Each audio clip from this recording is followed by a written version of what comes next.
Today's video might be a little bit different here. We have a lot of stuff planned here for the next coming days here on the channel, but the hectic nature of the holidays is definitely getting to me here, and I really just wanted to sit down and have a conversation today rather than do anything else. Hopefully you guys are having a happy and healthy holiday season. I hope the next couple of days are very well and safe for all of you, your friends, and your family. But today I want to take a little bit of time and sort of wrap up this last sort of couple of weeks in the fiascos that we've had with Warzone, with Vanguard, and talk a little bit about what I personally feel like I've learned here out of Warzone in Season 1, the integration, the new map, and everything like that. And it's not going to be something where it's just like, we get a lot of bugs all the time, but more so things that, looking forward to the future, I would like to see change here. Some things that the overall sort of rollout of these things, instead of just dropping everything all at once, I prefer that we do things a little bit differently. And to me, it kind of comes down to the core mantra of what we had with Season 1 was just too much, if that makes any sense. Now, I'm all for a huge content drop and everything like that, but there were way too many changes, I think, that were made that caused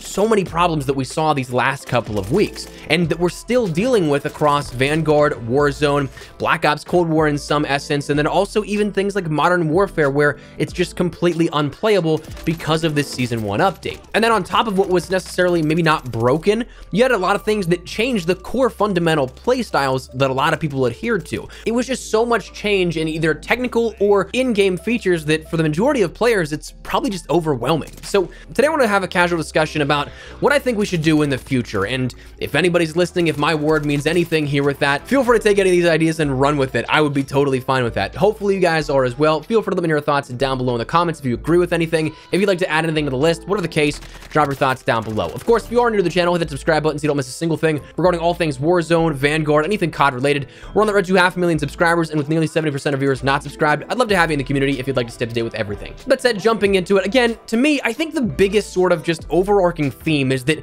it was too much done all at one time. And honestly, I was really excited for here. I love the prospect of the idea of playing on a new map, new locale, something brand new to learn and explore and to master. I love the idea of having all these weapons come over, some fundamental changes in terms of the engine, but whenever we saw that practically enacted, again, the problems that it spawned made me kind of second guess that excitement that I had for everything all at once. It was really cool to see, and honestly, it's something entirely different, but at the same time, as we saw, it produces even more chances. The more things you add, the more things you change, it produces more chances for issues at hand, and a lot of them still remain relevant. Now, listen, I'm no game dev, no engineer or anything like that, but even just having the basic understanding of code, taking some basic classes in high school and college about this kind of stuff, you get to know that developing things like this, first and foremost, game dev is a house of cards. When you change bits of the fundamental engine, when you change the entirety of the map, when you change features, weaponry, and all, any one of those things can be off balance and create issues as such. If you look at one even just individually, I mean,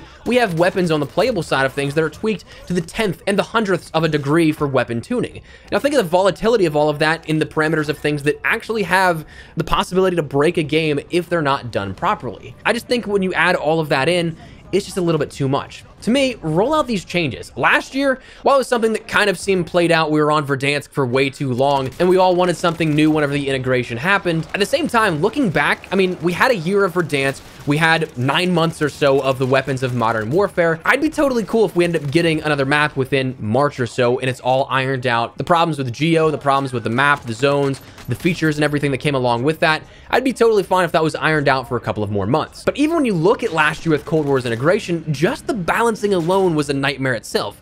I mean, we had the DMR meta for about a month or so where it was a 2-hit at any range, and then you had guns like the M16 that were a 1 to 2 burst depending on where you could land your shots. There were just so many things that early on took so much to be ironed out. And personally, I think that that rollout allowed Raven to tackle these problems intermittently, or more so focused on one specific task rather than the million we have scattered around Caldera and the map, the fundamentals, the weapon balancing. It allowed them to tackle things in a more concentrated manner. And I think that was something that is definitely needed here when we take a look at some of these big issues. I can only imagine how little it helps that Raven's QA department got screwed over big time by Activision, and now they seemingly are short-staffed here. But even in an ideal world, would you rather tackle one problem at once or several dozen to 100 all at once? Pretty sure that's a simple answer. So to me, as much as I love having a brand new map to explore and things like that, Honestly, I would have been totally fine if they held it off to March and April. Give it an entire year in Verdansk, give it an entire year in Verdansk 84, and I know it's kind of played out and everything, but again,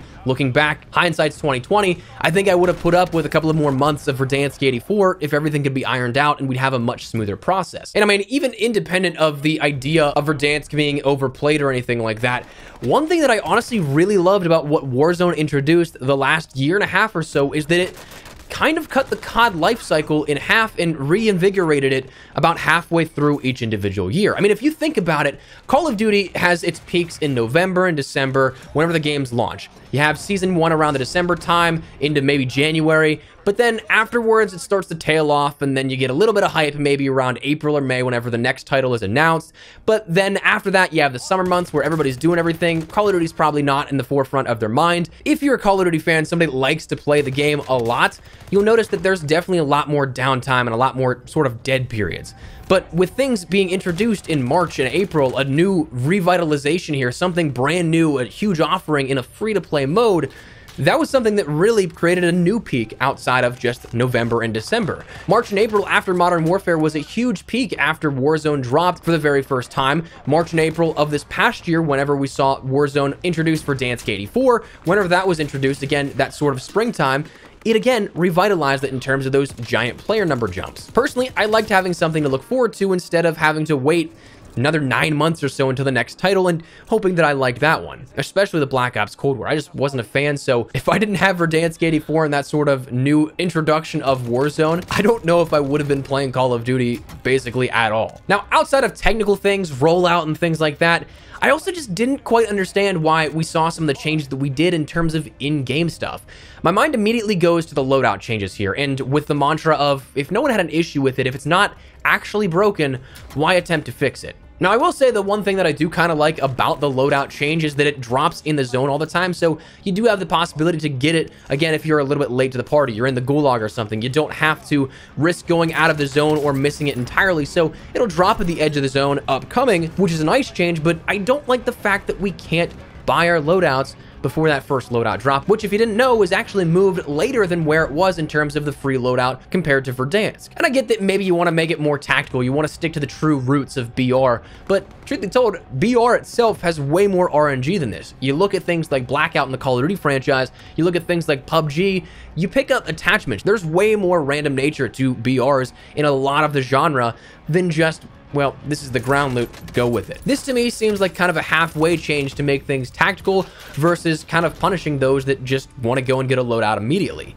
Personally, I'm not a fan of this loadout change at all. Maybe you guys could feel differently, and that is totally fine if so, and maybe I could just be unlucky, but I'm telling you, my regular Caldera experience when I play is I drop in, I get a kill or two, and whatever reason there may be, people land either at hotter locations or people play way more passively and kind of turtle then. I won't see a single person until my loadout, to which at that point, it's like zone 2 and there's 70 to 80 people left already. Then maybe about like a minute after getting my loadout, I'll die to some camper that's just camping the area watching the loadouts or something like that. I'll win my gulag, come back, not have my perks, maybe get my guns again, but again, not see anybody for another 10 minutes or so while there's 20 people left in zone 3. And then all of that to die to a ghosted player, usually in a bush. So it's just not been an enjoyable experience where I want to use the weapons that I grinded out. I'm sure a lot of people also are like that, whether you play Vanguard weaponry, whether you play with Black Ops Cold War, whether you play with Modern Warfare, you want to play with the weapons and builds that you have. That's one of the big things that separated Warzone from any other BR on the market. It gave the ability for customization. And sure, it might just make it a glorified team deathmatch at that point. But at the same time, that was the unique factor about Warzone. That was what made it so enticing, is that you got to use whatever you wanted at any point that you could afford it. As of recently, haven't played too much since the Festive Fervor event went live, if I'm honest with you, just because I'm way too busy IRL behind the scenes right now, and also, I just don't really have too much an interest to play right now, given that I've seen things still bugged. Krampus, he's a big pain in the ass that I just don't want to deal with. I feel like he disrupts the pacing and the flow way too much of the game, and even just BR. I can understand if he's in Plunder a little bit more, because what do you have to lose, really? You just respawn back. But in BR, when you have 1 life, 2 at max if you win your gulag, maybe if you're lucky and your teammates are feeling generous and they buy you back a couple of times, a couple of more lives, but I mean, if you're playing solos or duos, he's an insanely big pest. So I don't quite like that change either. But finally, what I learned here out of the Season 1 update and what we saw with the integration for Warzone is that honestly, man, Warzone needs its own application. I don't know the specifics on how that will happen, how to make it happen, when that will happen, whatever the case, but I feel like Warzone just finally needs its own application. Modern Warfare straight up can't be played. You're launching the Modern Warfare EXE, no matter how much they brand it as Warzone, you can't actually play Modern Warfare on console for a lot of people. It's very bugged on PC even. Then on top of that, just for the Warzone integration side of things, I mean, you're ending up taking multiple games that are then not built for that engine specifically, and then cramming it all into a different package. And we talked about this in particular a couple of days ago. I mean, you have a game mode that I truly don't think was ever intended to be the through line going for Call of Duty for years to come. I think it was going to be something that, just like Blackout, was just going to be something that was a fun mode that players could jump into.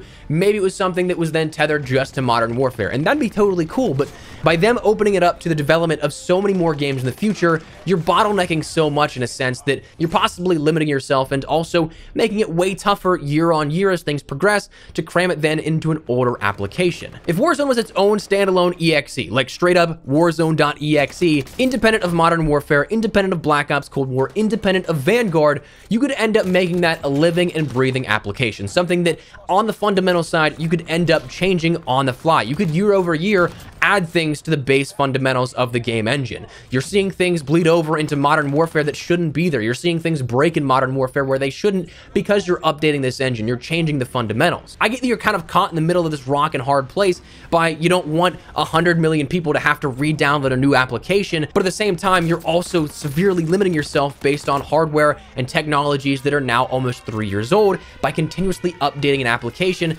that wasn't meant to be maybe sustained up until 2021. 2022. So yes, I know there is no winning, but it's gonna have to be done at some point. Hell, that's probably why we haven't seen an FOV slider on the sort of more forefront of the discussion introduced within Warzone just yet, because it's still running on Modern Warfare's application, the fundamentals and engine that it has here. No matter how many upgrades you have in Cold War or Vanguard, that you can end up doing this and adding an FOV slider for consoles, that doesn't change the core fact that it wasn't something that was built out for Modern Warfare, the application you're still working on.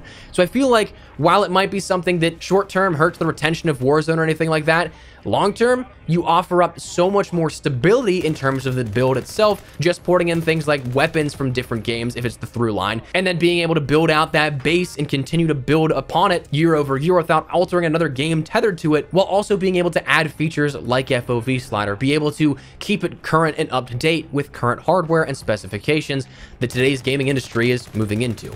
So anyways, I guess that's kind of a long ramble here with this. I apologize. This was way longer than I thought. Honestly, I kind of thought this would be a just short commentary, but anyways, that's kind of where I'm at here with this. The Season 1 launch, I'm going to stop beating a dead horse at this point. I don't really have anything left to say. Raven knows the issues. Activision knows the issues. We all know of the issues. So I'm not going to keep making more videos on it here, but I wanted to round out my thoughts and the discussion on, again, this whole sort of situation since the launch of Season 1 with what I take away here from this. What can be changed for the future so that this doesn't happen again? So that said, that's where we're going to wrap it up. I'd love to get your thoughts and feedback down there in the comment section down below. What do you guys think here? Do you guys agree with this? Do you think that there's anything that we may have missed the mark on? Anything that you quite like out of Season 1 that maybe doesn't really fit the narrative here that we're talking about? Whatever the case, drop it down below. But if you enjoyed the video, do me a favor, drop a like on the video. And of course, if you are new to the channel, hit that subscribe button so you don't miss a single thing regarding all things Warzone, Vanguard, anything COD related. We got you covered here on the channel. So if you guys want to stay up to date with everything, I'd love to have you in the community as we push towards 500,000 subscribers. That said, thanks so much for watching. Honest Man Espresso. I'll see you guys later. Take care and peace.